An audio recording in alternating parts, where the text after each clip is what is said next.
Hello friends, आज हम आप सबके लिए लाए हैं मोटू नॉवल एक्सप्लेनेशन का पार्ट 61। तावरन का बायां हाथ और दाहिना पैर डायगोनली टंगे हुए थे। जैसे ही उसने जोर लगाया, उसके हाथ में लगा आईवी निकलकर उड़ गया। जियाओ डर कर कूद उठा। क्या कर रहे हो? जल्दी लेट जाओ, मैं डॉक्टर को बुलाता हूँ। तावरन के माथे पर पसीना आ गया। उसकी हड्डियां आवाज कर उठी, पर उसके पास उन पर ध्यान देने का टाइम नहीं था। जियाओ का स्लीप पकड़कर उसने पूछा, कब गए थे? सीनियांग के पास कब गए थे? जियाओ को कुछ समझ नहीं आया। उसने बताया कि शीनियांग को ऑपरेशन के लिए वही हॉस्पिटल ले आया था। जिस रात तावरन के बैग में वो लिसनिंग डिवाइस मिला था, उस रात तावरन को नींद नहीं आ रही थी। किस किस से वो अकेले मिला था, ये सोचते सोचते उसके दिमाग में एक पल के लिए फू जियाहुई का नाम भी आया था। उन्होंने उसे बुलाकर वो टेस्टामेंट दिया था और उसमें नेशनल रोड 327 केस का मेंशन था। ठीक उसी टाइम लू गुओसन का बाहर आना क्या सिर्फ कोइंसिडेंस था? पर वो अपनी शीनियांग को कैसे शक करता? उनके बारे में वैसे सोचना भी उसे पाप लगा था। उसे याद है, शीनियांग का कॉल पाकर उस दिन वो क्योर्ड मीट लेकर उनसे मिलने गया था।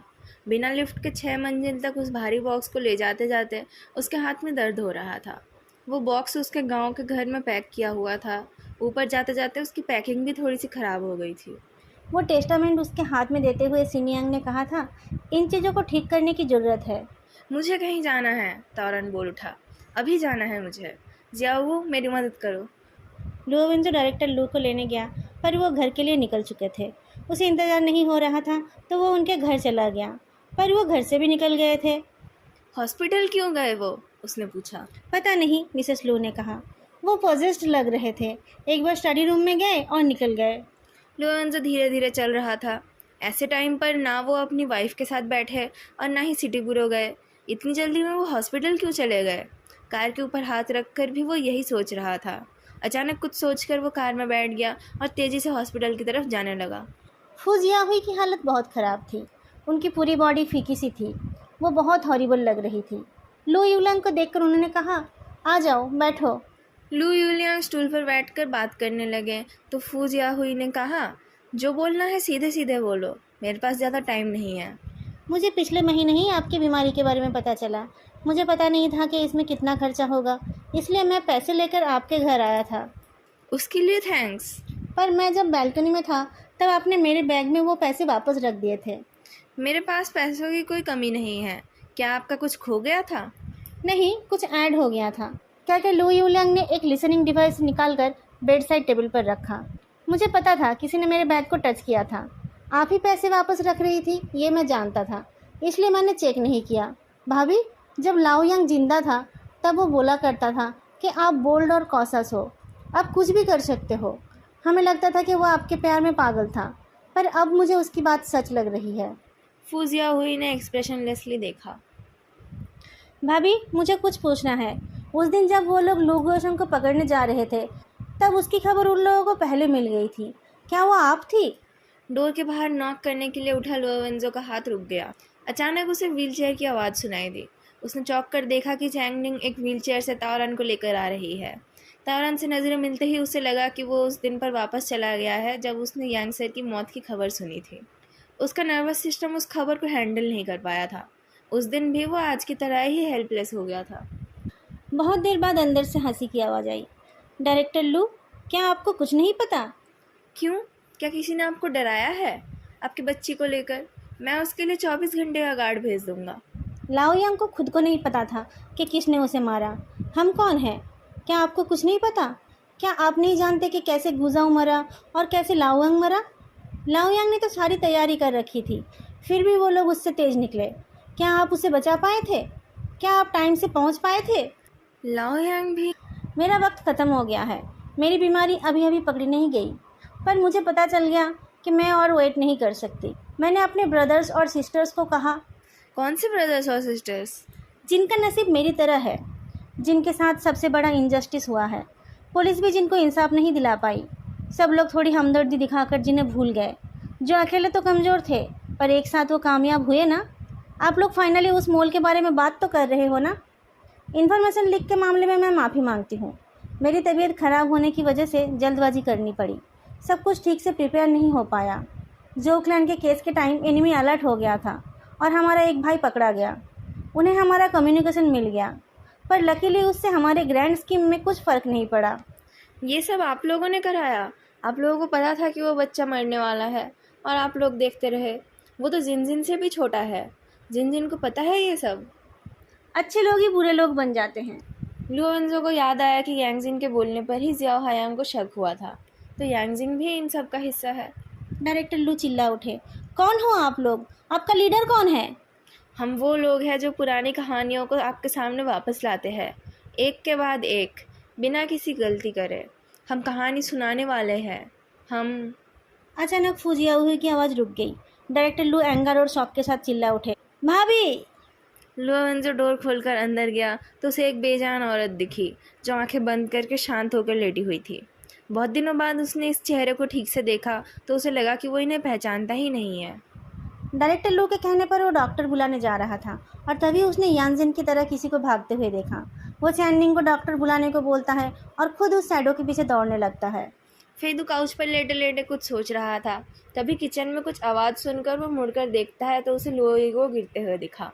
लुओवेंजो के पेरेंट्स उसके लिए इतने सारे स्नैक्स लाए थे कि कैट फूड का कवर्ड भर गया था। एक्स्ट्रा स्नैक्स को लुओवेंजो ने ऊपर एक कवर्ड में रख दिया था। उस कवर्ड में हैंडल ना होने की वजह से लुओइगो के लिए वो खोलना मुश्किल था। रिसेंटली लुओइगो को वेट कंट्रोल करने का ऑर्डर मिला है, पर वो कवर्ड खोलकर अपने लिए खाना मैनेज कर लेता है। पर इस कवर्ड में हैंडल नहीं है, इसलिए वो कूदकर कुछ पकड़ नहीं पाया और नीचे गिर गया। पर उसने गिरकर भी हार नहीं मानी, वो दोबारा कोशिश करने लगा। अचानक फेदू की नज़र एक खाली कैट फूड के कैन पर पड़ी। उसे याद आया कि उस दिन वो एक कैन निकालकर किसी और काम में बिजी हो गया था और कैन को खोलना भूल गया था। वो अपने फ़ोन पर नोटपैड खोलता है। सुबह नींद से उठकर उसने नोट्स लिखे थे। कैट फूड का कैन, लुओवेंजो की नाराज़गी, तावरान की इंजरी, सफोकेशन, कोड का मिलना, उस लेडी की चीख। फेदू लिविंग रूम के कॉर्नर पर रखे वाइट बोर्ड के पास जाता है। इसे उसी ने खरीदा था, पर 2-3 बार यूज़ करने के बाद ही लुओवेंजो ने इसे अपना बना लिया। पहले लुओवेंजो बस बोलता रहता था, पर अब वो अपनी एनालिसिस को इस बोर्ड पर लिख देता है। फेदू ने व्हाइट बोर्ड को साफ नहीं किया। उसने उसे पलटकर उसके ऊपर एक ग्राफ बना लिया, जिसमें एक्स एक्सिस में टाइम और वाई एक्सिस में सोर्स ऑफ स्ट्रेस को डिनोट किया गया। वो कैट फूड का कैन खोलना भूल गया था। नींद में उसे वो याद आ गया था। उसके बाद आई लुओवेंजो की नाराज़गी। उस रात उसका मूड ठीक नहीं था, पर वो उससे नाराज़ नहीं था। पर बात करने के बाद भी फेदू समझ नहीं पाया था कि उसका मूड ठीक हुआ था या नहीं। सपने में वही बात बढ़ चढ़कर सामने आई थी। पर तावरान की इंजरी और सफोकेशन में क्या कनेक्शन है, ये उसे समझ नहीं आया। इंसान के कॉन्शियस लॉजिक और सबकॉन्शियस लॉजिक दोनों बिल्कुल अलग होते हैं। पर अगर कोई सपना उसे नींद से जगा देता है, उसका मतलब उस सपने ने उसके अंदर के छुपे हुए डर और एंजाइटी को छू दिया। पर फेदू में तो कोई एंग्जाइटी है ही नहीं, और फियर क्या चीज़ है ये तो उसे पता ही नहीं है। तावरान के एक्सीडेंट की खबर मिलने पर तो वो शांत रहकर सब कुछ सोच रहा था, पर क्या तावरान के इंजर्ड होने की खबर से उसके दिमाग के अंदर छुपी हुई कोई मेमोरी जाग उठी थी? सपने में तावरान का फेस जैसा दिख रहा था, वैसा फेस उसने कहीं देखा था, पर कहाँ? बार बार कोशिश करके भी जब लोगियो उस कबर्ड को खोल नहीं पाया, तब वो फेदू को पटाने आ गया। फेदू ने उसे उठाकर उसके चेहरे को अच्छे से देखा। नहीं, उसने किसी एनिमल के फेस को तावरान के फेस में सुपर इम्पोज नहीं किया था। लुओइगो ने बेचारा सा फेस बनाकर बेग किया, पर फेदू को उस पर रहम नहीं आए। उसने उसे फ्लोर पर रख दिया और वाइट बोर्ड में लिखे चीज़ों को मिटा दिया। फिर उसने लुओवेंजो को मैसेज किया, मैं कुछ लेने घर जा रहा हूँ, और वो अपना जैकेट उठाकर निकल गया। वो अपने घर के बेसमेंट में जाकर देखना चाहता था। उस घर में उसका लाइटलेस बचपन गुजरा। उस बेसमेंट में पता नहीं कितनी बार उसने इलेक्ट्रिक शॉक और मेडिसिन लिए हैं। उसी घर में उसकी माँ की डेथ हुई थी। उसे समझ नहीं आ रहा है कि उसकी मेमोरी में ये गड़बड़ क्यों रह गई है। लुओवेंजो के पास फ़ोन देखने का टाइम नहीं था। वो यांगजिन का पीछा करते हुए सीढ़ियों तक पहुंचा, पर वहां पर बहुत सारे बूढ़े अंकल आंटी धीरे धीरे चल रहे थे।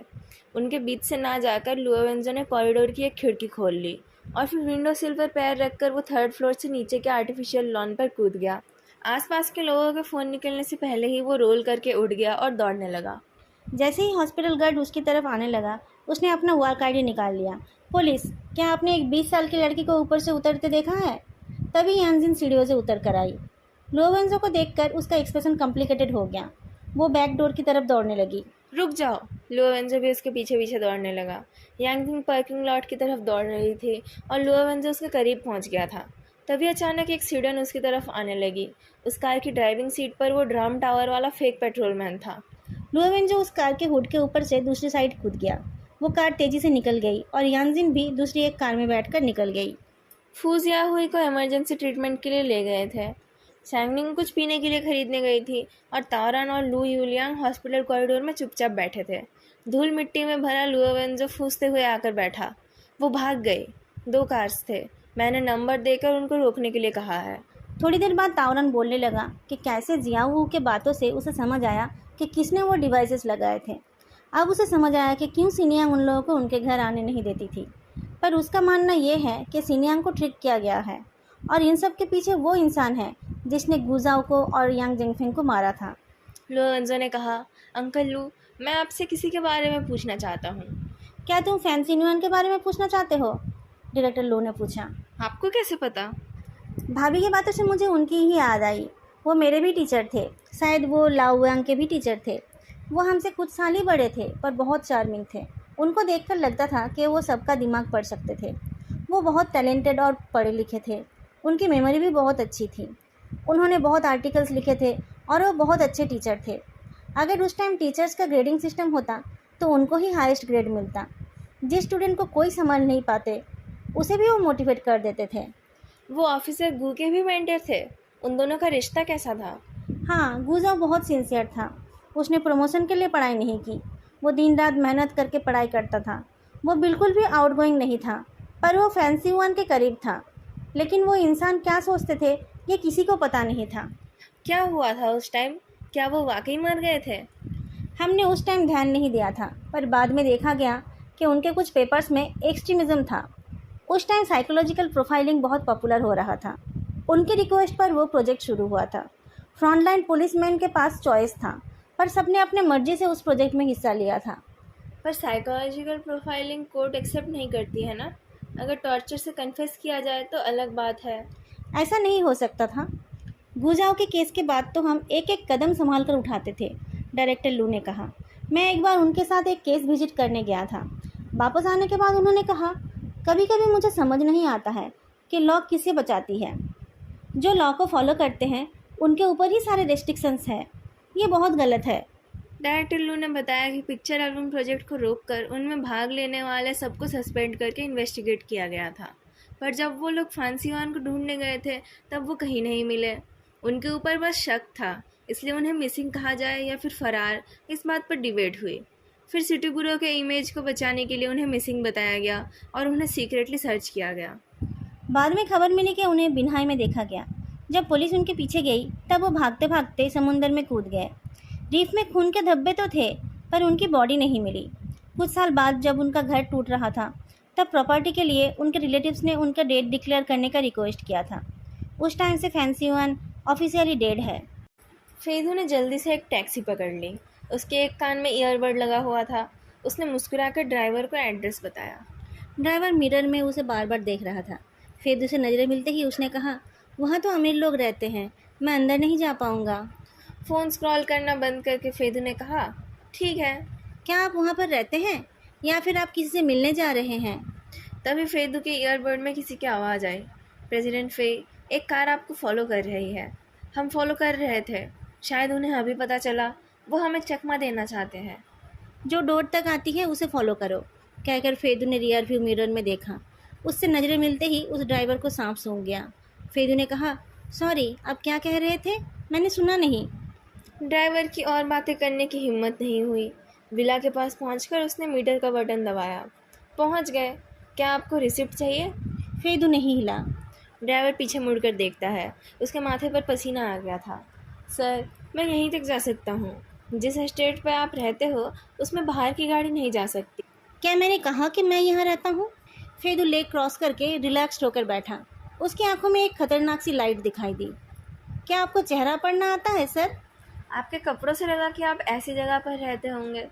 फेदू हंसकर बाहर देखता है। उसकी नज़र को फॉलो करके ड्राइवर ने देखा कि उल्टे साइड से धीरे से एक एसयूवी आकर रोड के साइड रुक गई। ड्राइवर की बॉडी रिजिड हो गई और उसका हाथ उसके कमर तक चला गया। मुझे लगता था कि वो मुझसे मिलने आएंगे, पर वो तो मेरी उम्मीद से ज़्यादा कंपोज्ड और कॉशियस है।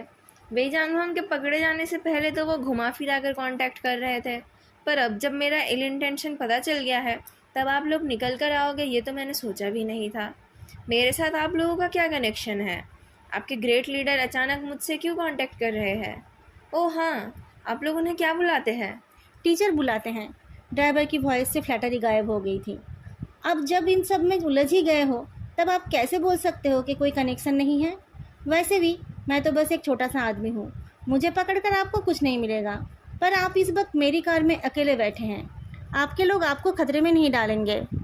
फेदू के चेहरे पर एक जोकिंग एक्सप्रेशन आ गया जिसे देखकर वो ड्राइवर भी कंफ्यूज हो गया। उधर हॉस्पिटल में लुओ वेंजो पुरानी बातों को सोच रहा था।